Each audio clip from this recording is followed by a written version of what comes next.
Halo semua, pada video ini kita akan belajar mengenai sejarah Muhammad yang perlu diketahui oleh umat Kristen dan mungkin belum diketahui oleh umat Muslim. Oke, kita mulai aja ya.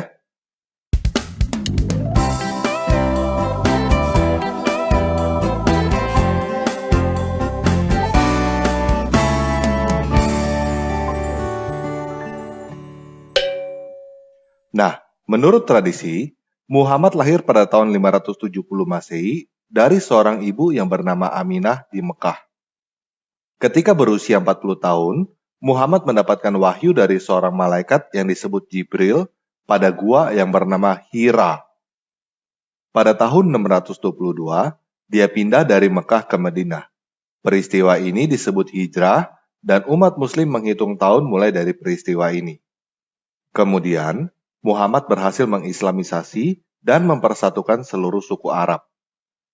Muhammad meninggal pada tahun 632 dengan mempunyai beberapa orang istri, di antaranya bernama Zainab dan Aisyah. Nah, semua data yang barusan kita dengar didapat dari referensi yang disebut dengan hadis.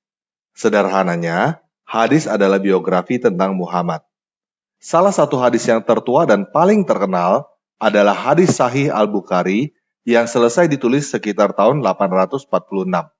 212 tahun setelah Muhammad meninggal. Menurut tradisi, biografi pertama tentang Muhammad ditulis oleh Ibn Ishaq pada tahun 767. 135 tahun setelah Muhammad meninggal.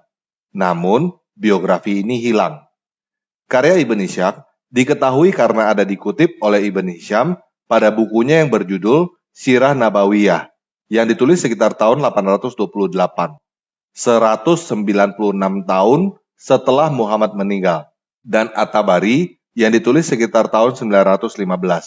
283 tahun setelah Muhammad meninggal. Nah, coba sekarang kita perhatikan.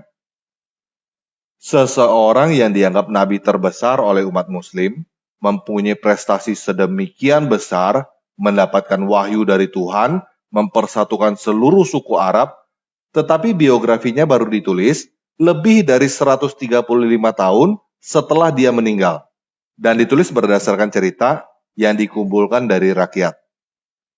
Ada yang aneh gak?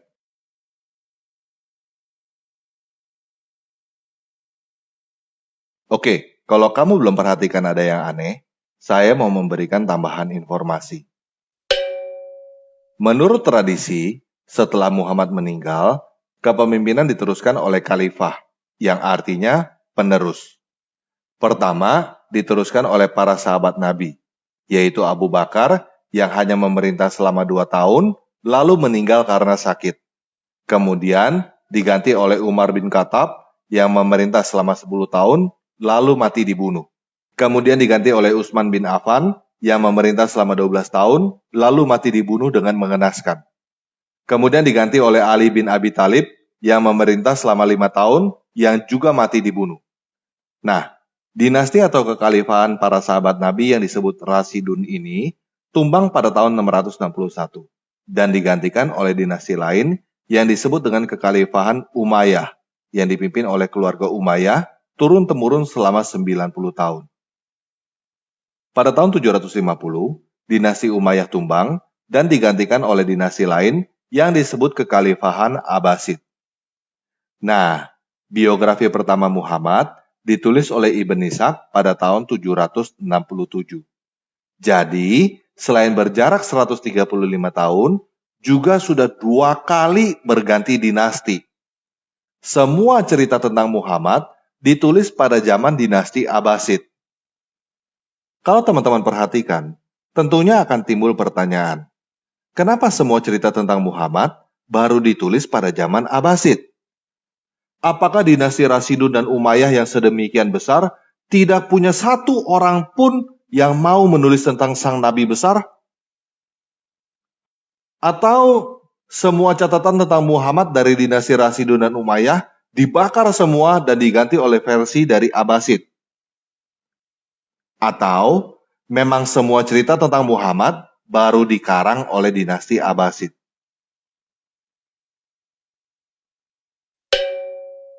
Nah, kalau kita kilas balik sejarahnya, persatuan bangsa Arab terjadi pada zaman Rasidun. Kemudian, wilayah kekuasaan mencapai puncaknya pada zaman Umayyah. Pada zaman Umayyah inilah terjadi Arabisasi. Bahasa Arab menjadi bahasa internasional. Tepatnya pada zaman Abdul Malik bin Marwan. Abdul Malik bin Marwan inilah yang mendirikan kubah batu di Yerusalem pada tahun 691 dan menghilangkan gambar wajah manusia pada koin. Ayahnya Abdul Malik, yaitu Marwan, mempunyai ibu yang bernama Aminah, mempunyai banyak istri yang diantaranya bernama Zainab dan Aisyah. Apakah Marwan mempunyai nama ibu dan beberapa istri yang sama dengan Muhammad cuma kebetulan? Atau jangan-jangan Muhammad adalah sebuah gelar yang digunakan oleh banyak pemimpin Arab pada zaman itu? Nah, sepeninggalan Abdul Malik, terjadi jurang pemisah yang cukup besar antara orang Arab dan non-Arab, sehingga terjadi kerusuhan di mana-mana. Kemudian, dinasti Abbasid mengambil alih dinasti Umayyah dengan menghilangkan jurang pemisah antara orang Arab dan non-Arab, disertai dengan propaganda sebagai keturunan pamannya Muhammad yang bernama Abbas. Pada zaman dinasti Abbasid inilah Islam berkembang dengan pesat yang ditandai dengan maraknya hadis yang terbit.